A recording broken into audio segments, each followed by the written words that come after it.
you are a down.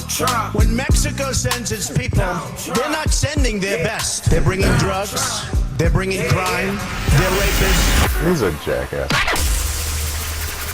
Yes, Donkey today for Wednesday, October 1st, goes to the United States Secretary of War, Pete Hegseth, and his boss, President Donald J. Trump. First of all, I want to acknowledge today is the first of the month. Okay, rent and bills are due, so I want to send positive energy, love, and light to all the individuals who are struggling to pay their bills, okay, especially our federal workers who don't know what their financial future is going to look like because the government shut down at midnight. All the non-essential government workers, the federal workers, the essential workers who have been furloughed are required to work with pay without pay. Okay, required to work without pay until funding is restored. Keep your head up. Okay, we are in some interesting times in this country, and I believe it is our job in media to let you know that none of this is normal. And yesterday at a Marine Corps base in Quantico, Virginia, an unprecedented meeting happened, okay? 800 of America's top military leaders, generals, admirals from all over the world were asked to come to this meeting and initially didn't even get told why. Okay, Pete Hegseth promoted the new name, the Department of War, even though it hasn't been changed by Congress. But who needs Congress anymore when we are running plays out of an authoritarian playbook, okay? Pete verbally attacked what he called toxic leaders, who he said have turned the Defense Department to the woke department. He put out a bunch of new directives telling folks to get physically fit. They needed to groom themselves a certain way, okay? He went after fat troops. He said it's completely unacceptable to see fat generals and admirals in the halls of the Pentagon.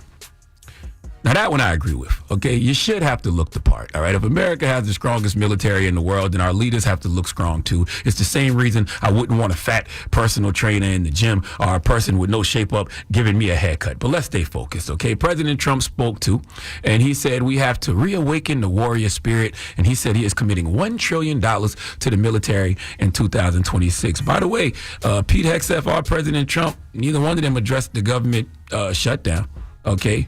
And how active duty troops are going to be required to report for duty, but their money is going to be delayed until the shutdown is over. Can you imagine? I'm in the military and you telling me how much you need me. You want me to pledge my loyalty to you, but you are the reason I'm not getting my check? Can we listen to some of President Trump and Pete Hegseth's monologue from yesterday? I call it the N-word. There are two N-words, and you can't use either of them. And if you don't like what I'm saying, you can leave the room. Of course, there goes your rank, there goes your future. I don't want my son serving alongside troops who are out of shape, or in combat unit with females who can't meet the same combat arms physical standards as men. It's completely unacceptable to see fat generals and admirals in the halls of the Pentagon. Being a racist has been illegal in our formation since 1948. The same goes for sexual harassment. Both are wrong and illegal. But telling someone to shave or get a haircut or to get in shape or to fix their uniform or to show up on time or to work hard, that's exactly the kind of discrimination we want. Portland, Oregon, where it looks like a war zone. Unless they're playing false tapes. This looked like World War II. San Francisco, Chicago, New York, Los Angeles. We're going to straighten them out one by one. That's a war, too. It's a war from within. I told Pete we should use some of these dangerous cities as training grounds for our military. Now they like to say, oh, you're not allowed to use the military. Well, that's what the oath says, foreign and domestic. Well, we also have domestic. To our enemies, FAFO. No more identity months, DEI offices, dudes in dresses. No more climate change worship. No more division, distraction, or gender delusions. We are done with that.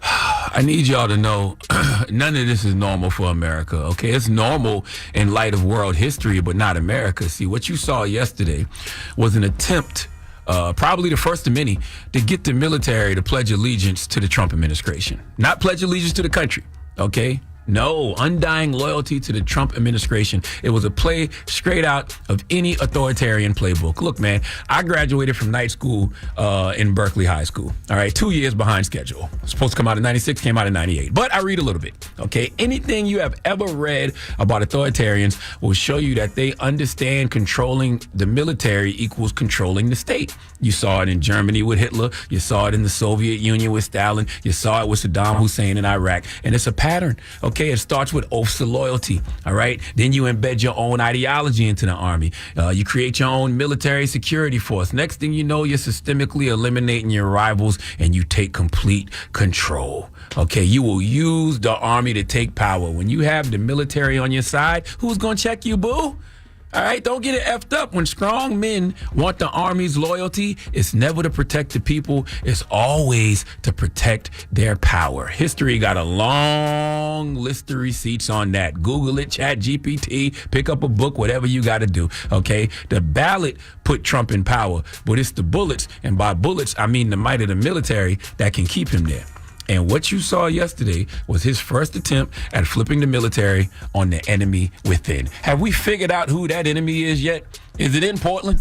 Okay. Is it just Democrats? Or is it anyone who hasn't pledged allegiance to MAGA? I need America to understand this isn't normal. The President of the United States of America and the Secretary of War held a meeting with the military leaders yesterday to get them to pledge loyalty to them so they can project authority on the citizens of this country. All right, with the military, they can suppress protests, they can run people out of office, and most importantly, they can stay in power, meaning staying in office if they choose to. Also, let's be clear, the military is the biggest threat to their power. All right, Democrats in office aren't a threat. They got zero power. We know they cowards, but the military is the biggest threat because they could overthrow an authoritarian. So if President Trump keeps the generals close, promises them money, promotions, he can prevent a coup. Okay, authoritarian survival often depends on buying or coercing military loyalty. I'm just here to alert you. Okay, to inform you a little bit. I know we get caught up in the Nicki Minaj and Cardi B Twitter wars and what's going to happen to Diddy on Friday, but I need you all to know what happened yesterday wasn't normal. The military ain't supposed to pledge allegiance to a man or a political party, only to the Constitution. When a leader wants the generals on his side instead of the countryside, that's not patriotism. That's dictatorship in training.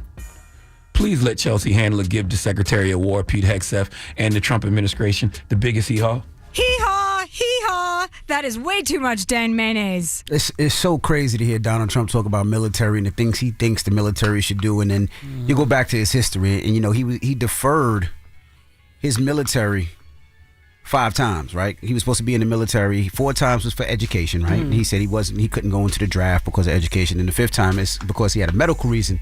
He said he had bone spurs in his heel.